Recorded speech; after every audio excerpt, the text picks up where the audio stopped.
Alors, Monsieur Lefebvre, vous proposez la liberté de la protection. Vous proposez la liberté de la protection aux prisonniers du RSI. Serait-ce également le cas pour les autres indépendants, c'est-à-dire les agriculteurs, les professionnels de la santé et tous les indépendants? Et ma deuxième question, dès lors que vous serez élu président, comment comptez-vous vous y prendre? Merci de ces deux questions précises. Merci. La première question, c'est que d'abord, pourquoi j'ai choisi le RSI? Parce que le RSI, mais on pourrait rajouter la CIPAV, par exemple, en ce moment, c'est un drame avec la CIPAV pour beaucoup d'acteurs. Pourquoi j'ai choisi le RSI? Parce que d'abord, le RSI, c'est l'histoire de caisses complémentaires qu'on a transformées en régime de base à un moment pour essayer de contourner une directive européenne. C'est ça l'histoire. Et donc c'est un symbole, le RSI. Et beaucoup d'acteurs économiques, des artisans, des commerçants, et d'ailleurs Claude Reichmann les connaît bien, et ce mouvement que je rencontre sur ma route à peu près dans toutes les villes de France, donc je suis heureux de voir que vous existez aussi, c'est d'abord des gens qui à un moment ont pris la décision, et c'est pas facile, de considérer que, puisqu'il y avait une directive, et puisque l'administration française avait mis en place un dispositif pour veiller à ne pas l'appliquer, contrairement à ce qui est appliqué dans les autres pays européens, ils décidaient, eux, de s'en affranchir, en prenant le risque, évidemment, d'être poursuivis par les tribunaux, les TAS, et beaucoup sont condamnés aujourd'hui. Et donc, il y a urgence pour le RSI. C'est d'abord pour ça que j'ai choisi le RSI. Et je fais tout pour que ça ne soit pas simplement, pour répondre à votre question, quand je serai élu. J'ai par exemple dans la loi El Khomri sur le travail déposé un amendement, et j'ai même,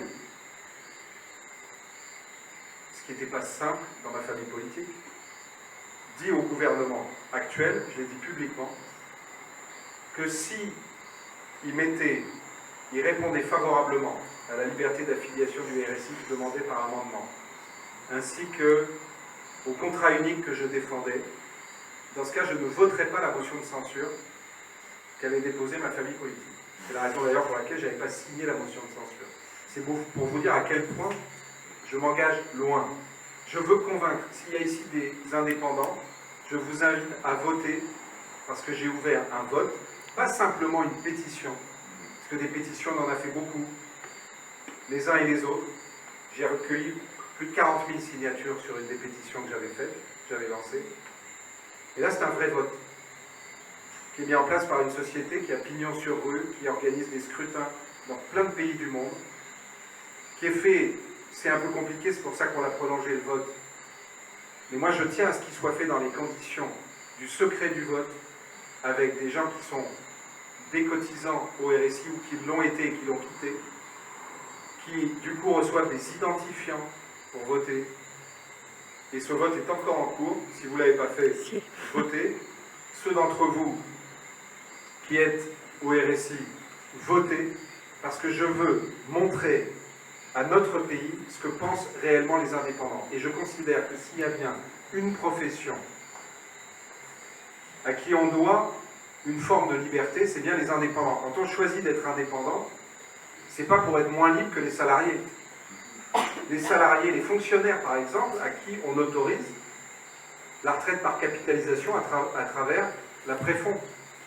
Alors que les indépendants, vous avez employé le mot prisonnier, on ne les laisse pas sortir de ce régime.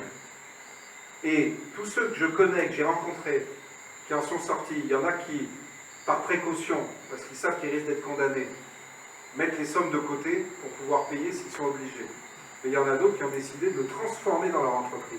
Et l'autre jour, j'étais avec un jeune, c'était à Bordeaux, à côté de Bordeaux, paysagiste, qui était étranglé par le RSI. Il a pris une assurance privée. Il paye du coup 10 fois moins. Il est protégé de la même façon. Il a embauché 4 personnes. Il a construit un centre de démonstration de ces savoir-faire. Qu'est-ce qu'on préfère?